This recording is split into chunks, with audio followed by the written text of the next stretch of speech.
Clip number 1637۔ اس clip میں آپ قرآن پاک کی سورہ حشر کی آیت نمبر 3 سے 5 تک کی تلاوت، ترجمہ اور تفسیر قرآن صراط الجنان سماعت فرمائیں گے۔ بسم اللہ الرحمن الرحیم۔ ترجمہ، اللہ کے نام سے شروع جو نہایت مہربان رحمت والا ہے۔ وَلَوْلَا أَن كَتَبَ اللَّهُ عَلَيْهِمُ الْجَلَاءَ لَعَذَّبَهُمْ فِي الدُّنْيَا وَلَهُمْ فِي الْآخِرَةِ عَذَابُ النَّارِ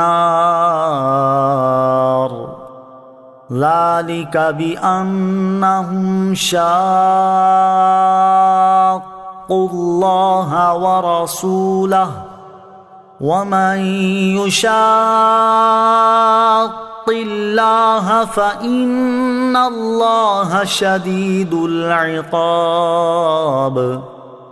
ترجمہ، اور اگر یہ بات نہ ہوتی کہ اللہ نے ان پر گھروں سے اجڑنا لکھ دیا تھا تو ضرور وہ دنیا ہی میں انہیں عذاب دے دیتا، اور ان کے لیے آخرت میں آگ کا عذاب ہے۔ یہ سزا اس لیے ہے کہ انہوں نے اللہ اور اس کے رسول علیہ الصلوۃ والسلام کی مخالفت کی، اور جو اللہ کی مخالفت کرے تو بے شک اللہ سخت سزا دینے والا ہے۔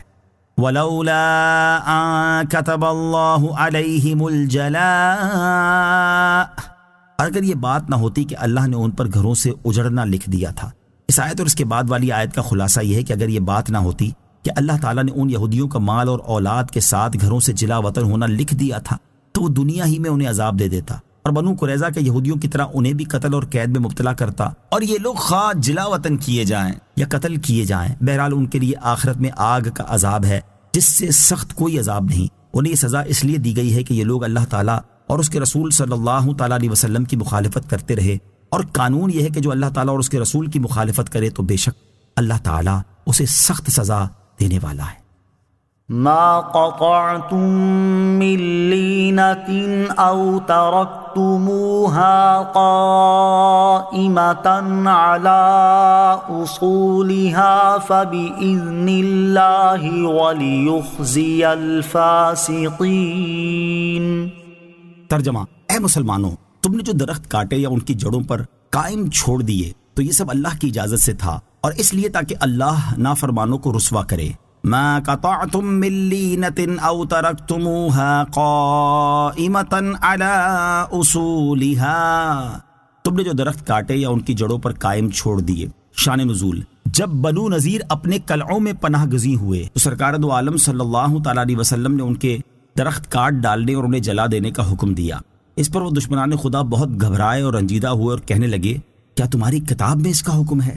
یہ سن کر مسلمان اس بارے میں مختلف ہو گئے، اور بعض نے کہا درخت نہ کاٹو، یہ غنیمت ہے جو اللہ تعالیٰ نے ہمیں عطا فرمائی۔ بعض نے کہا اس سے کفار کو رسوا کرنا اور انہیں غیظ میں ڈالنا منظور ہے۔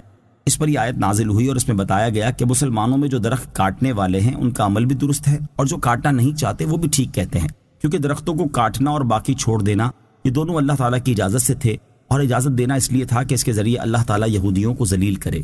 آیت ما قطعتم من لینہ سے معلوم ہونے والے مسائل۔ اس آیت سے دو مسئلے معلوم ہوئے۔ نمبر 1، قرآن کے علاوہ بھی اللہ تعالیٰ کی طرف سے نبی کریم علیہ الصلوۃ والسلام کی طرف وحی بھیجی جاتی تھی، کیونکہ آیت میں بیان کردہ درختوں کو کاٹنے کا اذن الہی قرآن میں کہیں مذکور نہیں، تو یہ اجازت قرآن کے علاوہ وحی میں ہی دی گئی تھی۔ نمبر 2، جہاد میں کفار کو مغموم کرنے کے لیے ان کا مال برباد کرنا جائز ہے۔